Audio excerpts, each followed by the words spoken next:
Les 70 ans de Jérémie, selon la Watchtower. Les informations utilisées dans cet exposé ne proviennent que de la Bible et des publications de la Watchtower. Les graphiques que vous allez voir sont aussi établis avec ces données que vous pouvez vérifier. Dans le préambule, nous avons rappelé les péripéties qui ont marqué l'évolution de la Watchtower et compris comment 1914 est devenue l'année pivot de sa doctrine. Si l'on démontre que la Bible n'attribue aucune signification à cette année-là, la prétendue légitimité du Collège central des témoins de Jéhovah s'effondre comme un château de cartes. Pour prétendre qu'en 1914 Jésus-Christ a commencé à régner de façon invisible, rappelons que la Watchtower a dû établir que 607 avant notre ère était l'année de la désolation de Jérusalem et de son temple, parce que dans son raisonnement, ces deux dates 607 et 1914 sont liées. Le choix de l'année 607 avant notre ère fut validé par l'organisation au moyen d'une interprétation particulière de 3 textes bibliques. Cette interprétation est devenue officielle après la Première Guerre mondiale. Ces 3 textes concernent une période de 70 ans qui est mentionnée en Daniel 9:2, Jérémie 25:11 et Jérémie 29:10. Malheureusement, toutes ces affirmations n'existent que dans les publications de la Watchtower et les remettre en question est considéré comme de l'apostasie. Pourtant, il est notoire que ce point de vue s'oppose à celui des historiens et des archéologues du monde entier. La Watchtower prétend que la Bible appuie sa façon de voir, mais est-ce vraiment le cas ?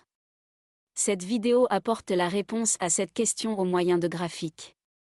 Analysons les faits.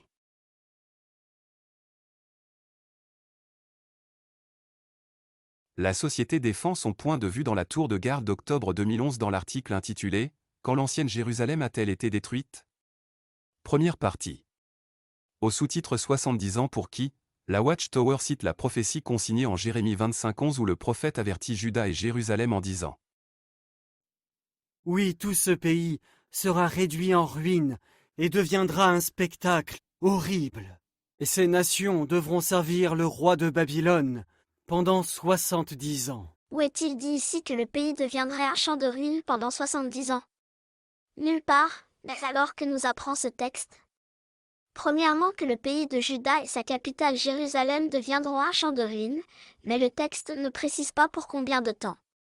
Deuxièmement, les 70 ans ne sont que la durée pendant laquelle toutes les nations conquises par le roi de Babylone seront asservies. Effectivement, ce texte ne dit rien d'autre, c'est pour ça que la Watchtower cite ensuite Jérémie 29:10.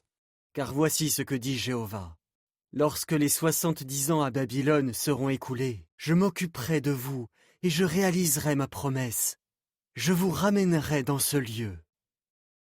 Tu vois bien que l'exil des Hébreux a duré 70 ans à Babylone. Bien sûr, c'est ce qui est écrit. L'exil des Juifs à Babylone a bien duré 70 ans, mais Jérémie 29:10 tout comme Jérémie 25:11 ne nous apprennent strictement rien sur la durée de la désolation totale de Jérusalem et de Juda. La seule information ajoutée en Jérémie 29:10 est une promesse de retour au pays. Il est vrai toutefois que, selon la manière de traduire ce texte, Jérémie 29:10 pourrait être compris de 2 façons différentes. La Watchtower ne manque pas de le faire remarquer en écrivant. Au lieu de parler de 70 ans à Babylone, de nombreuses traductions portent la tournure pour Babylone. Traduction écuménique de la Bible. C'est effectivement ce que j'ai remarqué en vérifiant bon nombre de versions de la Bible. Mais alors qui croire ? Henri, tu sais, ça ne serait pas la première fois que la société se trompe. C'est d'ailleurs ce qu'elle reconnaît dans la tour de garde d'études de février 2017 page 26, paragraphe 12 en écrivant « Le Collège central n'est ni inspiré ni infaillible, il peut donc se tromper sur des questions doctrinales ou d'organisation. » Ils l'ont confirmé en 2023 à l'Assemblée générale. Et puis, le collège central n'est ni inspiré ni infaillible. En examinant toutes ces versions, on peut supposer que c'est encore le cas. Il semblerait que la bonne compréhension soit bien pour Babylone, comme le prouvent ces traductions interlinéaires de ce texte effectuées à partir des originaux en grec. Attention, il faut lire le texte de la droite vers la gauche. La Watchtower refuse obstinément cette traduction qui est pourtant majoritaire mais ne donne aucune raison valable pour justifier sa position. Toutefois, du bout des lèvres et sans dire franchement pourquoi, elle reconnaît ceci.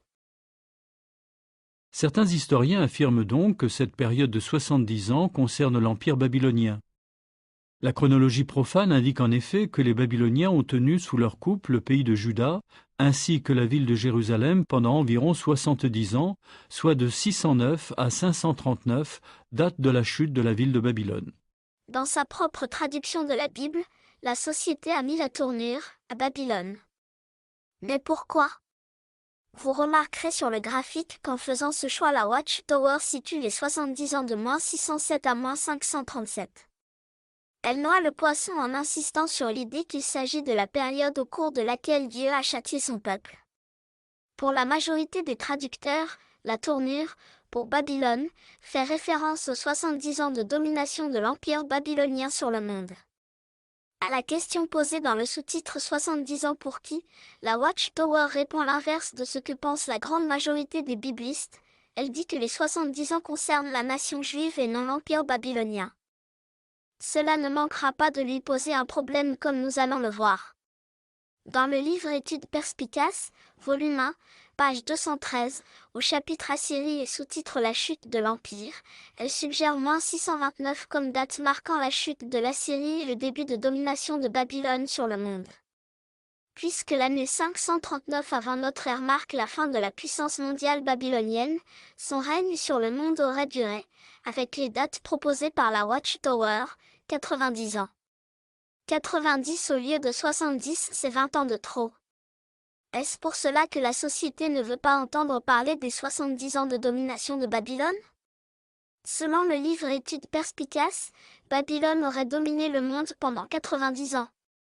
Ce qui va contre l'histoire officielle. C'est probablement pour cette raison que la société reste volontairement vague en utilisant le terme « environ ». Maintenant revenons à notre analyse sur la nature des 70 ans. Nous avons vu que les originaux en grec apportent la preuve que, contrairement à ce que voudrait nous faire croire la société, les 70 ans de Jérémie 29:10 ne représentent absolument pas la période pendant laquelle Juda et Jérusalem ont été en ruine. Non. Jérémie parle bien des 70 années pendant lesquelles l'Empire babylonien a dominé le monde. Qu'à cela ne tienne. La Watchtower en est parfaitement consciente mais elle refuse de l'admettre. Elle persiste à semer le doute en insistant lourdement sur l'idée que les 70 ans sont, pour le peuple de Jéhovah, une période de châtiment. Elle écrit. La Bible établit cependant que les 70 ans devaient constituer une période de châtiment venant de Dieu. Elle concernait donc au premier chef les habitants de Juda et de Jérusalem qui lui avaient juré obéissance par une alliance. Et plus loin elle cite le livre des Lamentations et dit. Mais la destruction de Jérusalem et les 70 ans d'exil qui suivraient seraient, selon les termes de Jérémie, la punition de la fille de mon peuple. Attendez. J'ai bien entendu? Vous avez remarqué l'inversion? Dire que les 70 ans d'exil suivent la destruction de Jérusalem revient à dire que Daniel chapitre 2 serait en contradiction avec 2 Rois chapitre 25, ce qui, vous en conviendrez, est inconcevable. Daniel chapitre 2 parle du rêve de Nebuchadnezzar. Ce rêve est interprété par le prophète qui est donc présent à Babylone à ce moment-là. Daniel n'était certainement pas en vacances venu faire du tourisme. Il était bien là en tant qu'exilé, comme le confirme le verset 25 de ce chapitre. Le rêve et son interprétation ayant eu lieu la 2e année de règne du grand roi, les 70 ans de servitude étaient donc déjà en cours cette année-là. Le 2e livre des Rois chapitre 25 versets 8 à 10 nous apprend que la destruction de Jérusalem a eu lieu dans la 19e année du règne de Nebuchadnezzar. Cette destruction est donc intervenue des années après la première déportation des nobles juifs. Ainsi, dire que l'exil suit la destruction de Jérusalem c'est n'importe quoi. L'ordre des choses n'est pas destruction puis exil, mais exil et ensuite destruction. Alors est-ce une erreur de la Watchtower, un mensonge ou une manipulation volontaire? La société mélange-t-elle volontairement dans un but précis, la prophétie de Zacharie et celle de Jérémie sans en informer le lecteur? Certains d'entre vous ne connaissent peut-être pas la prophétie des 70 ans de Zacharie? Ce n'est pas grave, on vous en parle dans le prochain épisode, et vous comprendrez pourquoi la société n'en parle pas dans cette tour de garde. Dans le passage suivant, la société martèle encore et encore son refrain des 70 ans, en suggérant fortement mais sans jamais le dire clairement, que Juda fut déserté pendant toute cette période, ce qui est historiquement et bibliquement faux. Ainsi, selon la Bible, les 70 ans ont été pour Juda un châtiment ardent, et les Babyloniens ont été l'instrument de Dieu. Dieu avait cependant précisé aux Juifs: « Quand le pouvoir de Babylone aura duré 70 ans, je vous ramènerai ici, à Jérusalem. » Notez bien ceci, premièrement, il n'a encore jamais été démontré que la désolation totale a bien duré 70 ans. Deuxièmement, la société va jusqu'à se contredire en citant Jérémie 29:10 dans la version Parole de vie qui parle de 70 ans du pouvoir de Babylone à la place de 70 ans à Babylone. Mais attention, regardez bien, lorsque vous cliquez sur le texte, c'est la traduction du Monde Nouveau qui s'affiche, et là, les deux textes ne disent pas du tout la même chose. Troisièmement, tout cela était-il nécessaire pour répondre à la question du sous-titre 70 ans pour qui ? Jérémie 25:11 et 29:10 sont largement suffisants pour comprendre que ce sont les Juifs qui ont été directement concernés par la punition infligée par Dieu qui les a soumis à Babylone pendant 70 ans. Cela dit, cette manipulation permanente des textes, dans cette tour de garde n'apporte encore pas la preuve que Jérusalem et Juda ont été en ruine et dépeuplés pendant 70 ans. Ce que la Watchtower veut à tout prix nous faire croire. Abordons maintenant le sous-titre Quand les 70 ans ont-ils débuté. La Watchtower commence par citer 2 Chroniques 36, 20 et 21 où il est écrit: Nabuchodonosor exila à Babylone ceux qui échappèrent à l'épée, et il lui fut servi, à lui et à ses fils, jusqu'à ce que le royaume de Perse prenne le pouvoir. Ainsi s'accomplit la parole de l'Éternel prononcée par Jérémie, jusqu'à ce que le pays ait compensé ses sabbats, durant toute la période où il fut dévasté, il se reposa jusqu'à la fin des 70 ans. Elle en tire cette conclusion. Ainsi, les 70 ans devaient être une époque où le pays de Juda et Jérusalem bénéficieraient de sabbat. Les versets cités n'apportent aucun élément de réponse à la question du sous-titre. Et la conclusion n'est pas conforme au récit biblique. La Watchtower mélange ce qui est établi et ce qui ne l'est pas. Afin de comprendre pourquoi, revenons sur le préambule de cette série. Nous y avons montré que Charles Russell a placé la destruction de Jérusalem en 606 avant notre ère, date rectifiée par la suite en 607 à cause de l'année 0. Bien que la Watchtower suive ce qui est écrit dans la Bible au sujet des 70 ans de servitude pour les Juifs, elle fait débuter cette période en 607 et reste fidèle au point de vue de Russell. Malheureusement, la validité de cette date n'est toujours pas établie, pourtant, 607 devient la base de tous ces raisonnements. Les 70 ans de servitude sont associés à une période sabbatique et la société prétend que ces deux périodes sont les mêmes. Or, si ces périodes sont contemporaines, rien ne prouve qu'elles aient la même durée. C'est cependant ce qu'affirme la société et elle tente de le démontrer au moyen d'un raisonnement circulaire. Dis-moi maman, tu sais ce que c'est qu'un raisonnement circulaire ? Mais oui ma fille. C'est un mode d'argumentation qui pose comme idée première ce que l'argument veut prouver. Ici, la Watchtower interprète le texte de 2 Chroniques 36, 20 et 21 et part de l'idée qu'à compter de l'année 607 avant notre ère, ces 70 ans couvrent la période pendant laquelle Juda fut un désert de ruines, alors que c'est précisément ce qu'elle veut démontrer. C'est donc un raisonnement circulaire qui ne prouve rien, un faux raisonnement volontairement trompeur. Ça me fait penser à ce qui est écrit en Jacques 1:22. Ne soyez pas seulement des auditeurs, vous trompant vous-même par de faux raisonnements. Ainsi, la Watchtower prétend que les 70 ans de servitude devaient être une époque où le pays de Juda bénéficierait de ses sabbats. Dire qu'il y a eu une période sabbatique qui a duré 70 ans est une ineptie pour une raison qui sera expliquée dans le prochain épisode. Examinons d'abord comment la société interprète Lévitique chapitre 26 les versets 34, 35 et 43. Dans ces 3 versets il est écrit: À cette époque, la terre s'acquittera de ses sabbats tous les jours qu'elle restera dévastée, tandis que vous serez dans le pays de vos ennemis.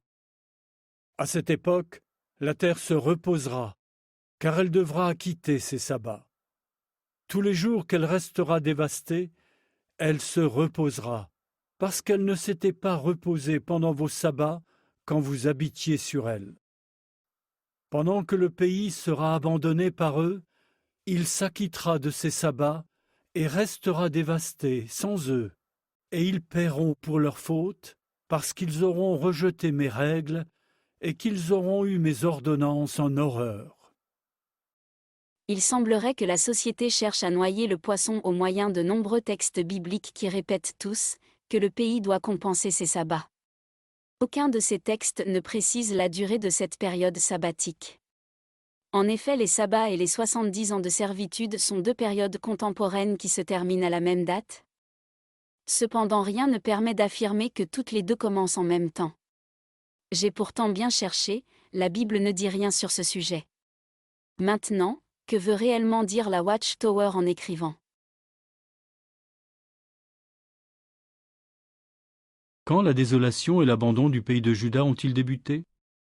Il est de fait que, durant le règne de Nabuchodonosor, les Babyloniens ont attaqué Jérusalem à 2 reprises, à une dizaine d'années de distance. Où se situe le début des 70 ans ? Certainement pas après le premier siège de Jérusalem. Voilà qui est intéressant. Selon le livre Études perspicaces volume 1, page 254, la société place le premier siège de Jérusalem en 618 avant notre ère. En Daniel 1, versets 1 et 2 il est écrit : Dans la 3e année du règne du roi Joachim de Juda, le roi Nabuchodonosor de Babylone vint assiéger Jérusalem. Jéhovah livra finalement en sa main Joachim, le roi de Juda, ainsi qu'une partie des ustensiles du temple du vrai Dieu. Et le roi Nabuchodonosor les emporta au pays de Shinéar, au temple de son Dieu. Il mit ses ustensiles dans le dépôt du trésor de son Dieu. L'événement dont parle Daniel s'est produit après la bataille de Carchemish que la société place en -625. À ce moment-là, Jéhoïakim, qui avait été vassal du pharaon Nécho, roi d'Égypte, est devenu vassal de Nebuchadnezzar, roi de Babylone. Selon la Watchtower, le premier siège de Jérusalem a eu lieu à la fin du règne de Jéhoïakim en -618. Dans le livre Études perspicaces volume 2 page 1187 il est écrit : Le mauvais règne de Jéhoïakim dura 11 ans, de -628 à -618. Logiquement, selon la chronologie de la société, la 3e année du règne de Jéhoïakim devrait être 625 et non 618 avant notre ère. Comment la société résout-elle ce problème ? En écrivant ceci. En -620, Nebuchadnezzar obligea Jéhoïakim à lui payer tribut, mais au bout d'environ 3 ans, Jéhoïakim se révolta. En -618, soit durant la 3e année que Jéhoïakim était souverain tributaire, Nebuchadnezzar vint contre Jérusalem. Vous avez bien lu. La société abandonne la lecture naturelle de la Bible et tord le sens de ce qui a été écrit par le prophète Daniel sous l'inspiration de Dieu, pour lui faire dire ce qu'il ne dit pas. Notez que -620 n'est appuyé par aucun texte biblique, et la société ne fait qu'un calcul approximatif de cette date. C'est ce qu'elle admet un peu plus bas, à la page 1188. Quant au fait de payer le tribut, il est mentionné en Daniel 1, versets 1 et 2 que nous avons lus. Ce texte établit clairement que Jéhoïakim est devenu vassal dans la 3e année de son règne, année d'accession non comprise. C'est-à-dire en -625 selon la chronologie de la société. On est loin de -620. Cela mérite réflexion, vous ne trouvez pas ? Maintenant, revenons au thème des 70 ans de désolation totale que la société Watchtower fait débuter en -607, ce qu'elle est toujours incapable de prouver. Pour marteler l'idée qu'une telle période existe, elle cite maintenant 2 Rois 25, 8 à 10 qui relate la destruction de Jérusalem et de son temple au jour de Sédécias, le dernier roi de Juda. Le 7e jour du 5e mois, on était dans la 19e année du règne du roi Nabuchodonosor de Babylone. Nebuzaradan, le chef de la garde qui était au service du roi de Babylone, arriva à Jérusalem. Il incendia le temple de Jéhovah, le palais du roi et toutes les maisons de Jérusalem. Il incendia aussi les maisons de tous les personnages importants. Et toute l'armée des Chaldéens qui était avec le chef de la garde démolit les murailles qui entouraient Jérusalem. Elle cite aussi 2 Rois 25, 25 et 26, qui parlent de la fuite des Juifs en Égypte après le meurtre du gouverneur Guédalia. Or, au cours du 7e mois, Ismaël, qui était le fils de Netania, lui-même fils d'Élishama et qui était de la famille royale, vint avec 10 autres hommes, et ils tuèrent Guédalia, ainsi que les Juifs et les Chaldéens qui étaient avec lui à Mispa. Après cela, toute la population, du plus petit au plus grand, y compris les officiers, partit en Égypte, car elle avait peur des Chaldéens.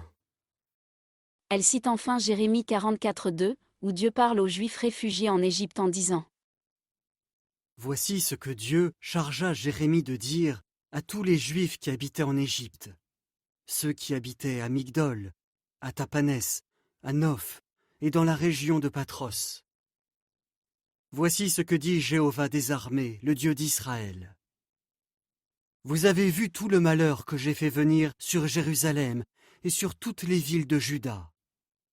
Aujourd'hui, elles sont en ruine et inhabitées. » Vous remarquerez que ces nombreuses citations donnent beaucoup d'informations mais qu'aucune d'elles ne répond à la question du sous-titre « Quand les 70 ans ont-ils débuté ?» C'est normal car nous avons vu que les événements décrits dans la Bible ne peuvent pas être datés sans une référence à l'histoire profane. Pour résumer, à la question « Quand les 70 ans ont-ils débuté ?», la Watchtower répond encore en mélangeant le vrai et le faux. L'abandon de Juda a bien débuté lorsque tous les Juifs ont fui Jérusalem, c'est évident. Mais elle laisse entendre encore et encore que cet abandon a duré 70 ans, ce qui est faux. On attribue à Joseph Goebbels cette phrase « Un mensonge répété 1000 fois se transforme en vérité ». La conclusion du Collège central ne manque pas de piquant. Dans la tour de garde ils écrivent « Tout porte donc à croire que c'est cet événement qui marqua le début des 70 ans. Mais à quelle année cela correspond-il ? Pour le savoir, nous allons nous intéresser à la fin de la dite période. » Tout porte donc à croire ? Quelle magnifique manipulation mentale ! C'est un peu comme si elle disait « Nous sommes loin d'avoir la preuve de ce que nous disons mais croyez-le quand même. » Examinons maintenant le sous-titre « Quand les 70 ans ont-ils pris fin ?» La Watchtower cite Daniel chapitre 9 verset 2 pour étayer la réponse à ce sous-titre. Le prophète écrit « Moi, Daniel, je scrutais les Écritures, computant le nombre des années, tel qu'il fut révélé par Yahvé au prophète Jérémie, qui doivent s'accomplir pour les ruines de Jérusalem, à savoir 70 ans. » Daniel 9 verset 2, Bible de Jérusalem.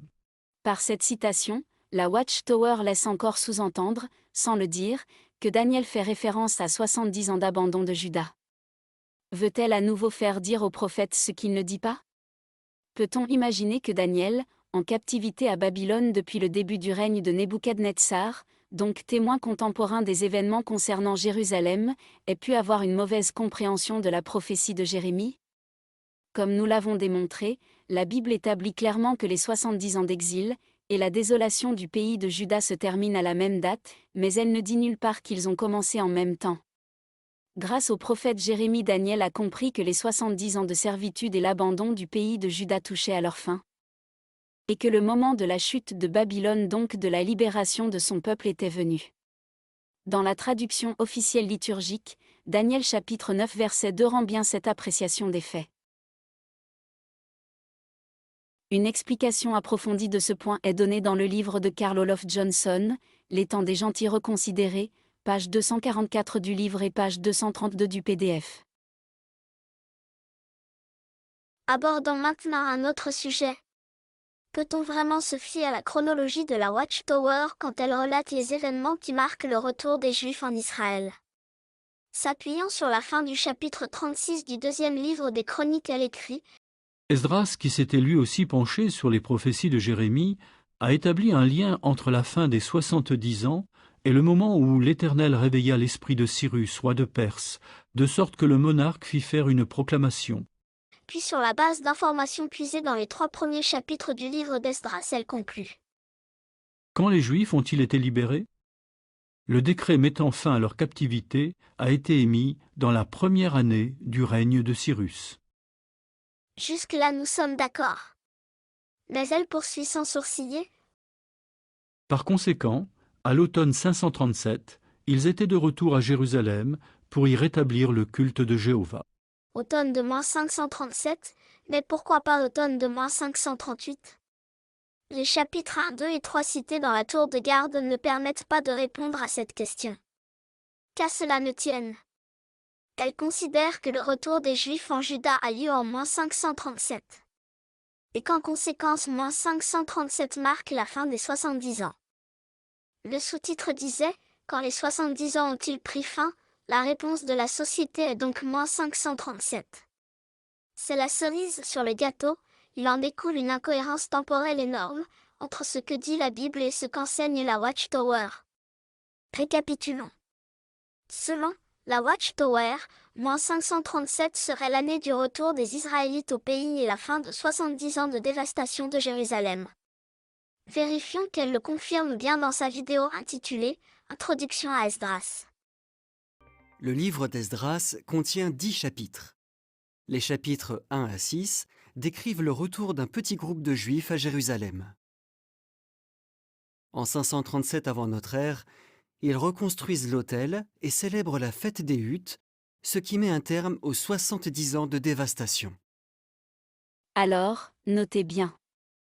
Les Israélites seraient de retour en -537, ce qui met fin aux 70 ans de désolation de Jérusalem, lesquels auraient commencé en -607. La Watchtower confirme que -539 est l'année de la chute de Babylone, et qu'en -538, l'édit de Cyrus autorise les Juifs à retourner chez eux. Maintenant, lisons Jérémie 25:12. Et lorsque 70 ans se seront écoulés, je demanderai des comptes au roi de Babylone et à cette nation. Comment Jéhovah fait-il pour demander des comptes au roi de Babylone, 2 ans après sa chute? Les publications de la société n'ont jamais proposé de solution à ce problème. Si vous avez la réponse à cette question, dites-le moi dans les commentaires. Bien sûr, la Watchtower reste muette sur ce détail gênant, et conclut en affirmant sans scrupule. Ainsi, dans la chronologie biblique, les 70 ans sont une période à prendre au sens littéral et qui a pris fin en 537 avant notre ère. Le début de cette période se situerait donc 70 ans plus tôt, en 607. Analysons la phrase. Dans la chronologie biblique. Laquelle? La chronologie confirmée par l'histoire, ou celle de la Watchtower avec ses 20 ans de décalage? Les 70 ans. Lesquels? 70 ans d'exil? Ou d'abandon de Juda? Période qui a pris fin en 537 avant notre ère. Où est la preuve de cette affirmation? Le début de cette période se situerait donc 70 ans plus tôt, en 607. Vraiment? Suffit-il de soustraire une période non définie d'une date incertaine pour avoir une réponse exacte à cette question? Non. Pourtant, satisfaite de son argumentation nébuleuse, elle a l'audace de terminer par cette assertion stupide. Puisque les éléments de preuve de l'écriture inspirée situent clairement la destruction de Jérusalem en 607, pourquoi de nombreux spécialistes soutiennent-ils qu'elle eut lieu en 587 ? Parce qu'ils s'appuient et sur les écrits des historiens classiques et sur le canon de Ptolémée. La Watchtower a-t-elle correctement répondu à la question posée dans le titre de sa tour de garde?